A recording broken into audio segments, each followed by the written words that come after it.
Well, I think the biggest misunderstanding is that American people, they view China through how they view the headlines, and that is as a rival, a political threat, a trade threat, a military threat, what have you. They fail to realize that modern day China is largely shaped by memory, and this is something I would say that is very different from Americans. A great deal of Chinese thinking and ideology today is shaped through memory, through the history of invasion, through all that China has been through, and it's really come to shape its modern ideology and what it is today. The memory, the painful memories, the painful history, the history itself is really important to the Chinese people. And on an American lens, especially through the media, it just comes across as being us versus them. It's a very shallow viewpoint and way of looking at our two nations. This historical memory isn't just abstract, it informs anybody who's curious about modern day China, its ideologies, how it operates, how it thinks, and what it is. The history of China really is the DNA of China. And I think that is a huge misunderstanding to people in the West. They look at China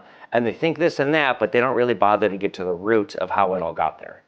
Well, today's China is now the largest, safe, stable, successful, capable, civil, and peaceful country on the planet. That's a bold statement. And the biggest misunderstanding that most people of the United States have is that they simply don't know that that is the true situation. That China's government is extremely well run for the best interests of its economy, its society, and its people. Americans never hear from Washington's politicians and mainstream media the true situation about society and governance in China. It is most important at this present moment that the United States and China attempt to reestablish what is generally called increased people-to-people exchanges.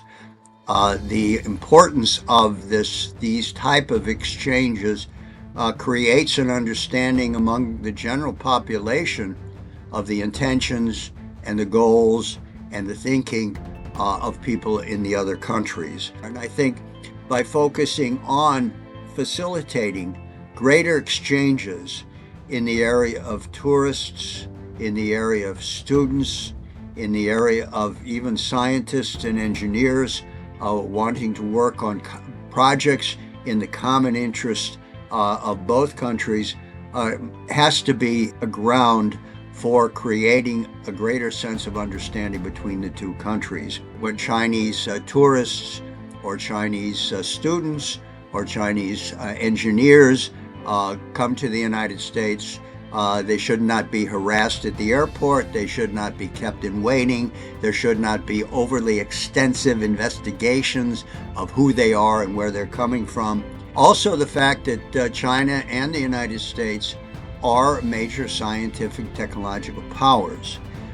If they would work together, they would find that the advancement of science in various fields would go much more quickly